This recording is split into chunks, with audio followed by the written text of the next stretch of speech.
Judul kita kali ini, Mati adalah Keuntungan. Kedengarannya provokatif banget ya.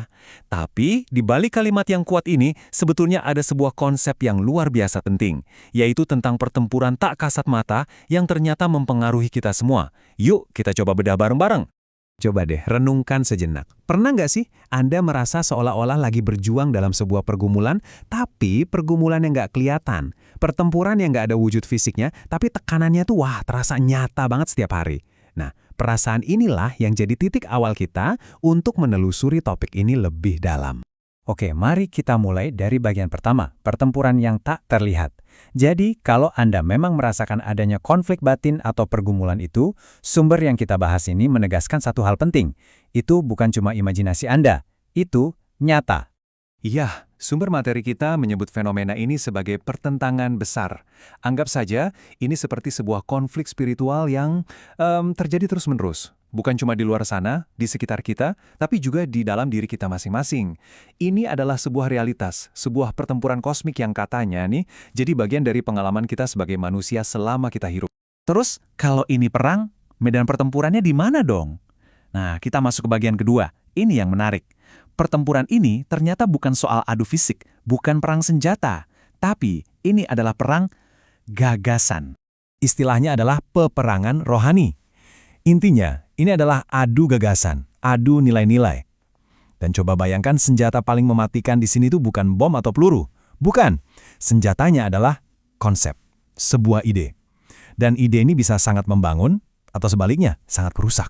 Sumber kita bahkan merinci loh beberapa senjata negatif yang dipakai dalam peperangan ini. Misalnya nih, kritik yang menjatuhkan semangat.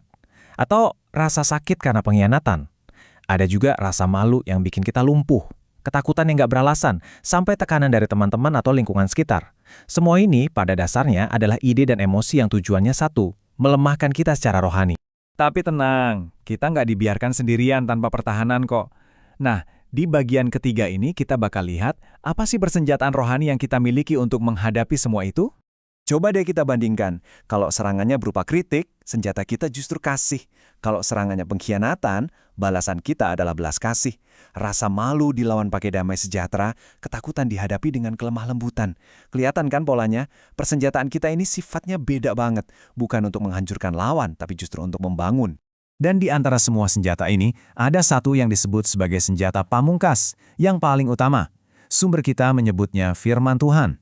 Ini dianggap sebagai pedang kebenaran yang bisa membelah semua kebingungan dan kabut dalam perang gagasan ini. Nah sekarang, kita akan masuk ke sebuah pergeseran perspektif yang menurut saya sangat krusial. Setelah kita bicara soal pertempuran yang terus-menerus ini, di bagian keempat kita akan membahas sebuah fakta penting. Kemenangan itu ternyata sudah dimenangkan. Ini dia poin utamanya. Menurut sumber kita, Kristus itu sudah memenangkan pertempuran akbarnya bagi kita lewat pengorbanannya di kayu salib. Artinya apa? Artinya, walaupun kita sekarang ini masih merasa berjuang setiap hari, hasil akhir dari perang besar ini sebetulnya sudah dipastikan. Sudah ada pemenangnya. Perspektif inilah yang dirangkum dengan sangat indah oleh Rasul Paulus dalam kutipannya yang terkenal. Karena bagiku, hidup adalah Kristus dan mati adalah keuntungan. Wow, coba pikirkan deh. Kalimat ini benar-benar mengubah total cara kita memandang hidup, perjuangan, dan bahkan kematian itu sendiri.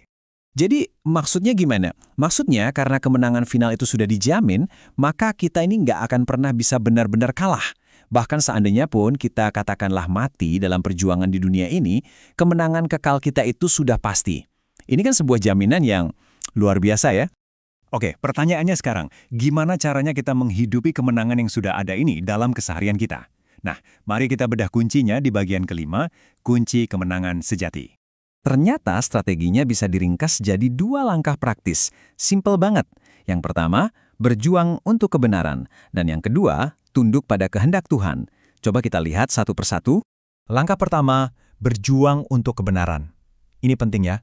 Maksudnya bukan berjuang untuk hak saya atau kepentingan saya, tapi berjuang untuk apa yang benar menurut standar yang lebih tinggi, yang universal. Ada bedanya loh, karena seperti yang dikatakan sumber kita, justru kebenaran itulah yang memberikan kekuatan, bukan kita yang memberikan kekuatan pada kebenaran.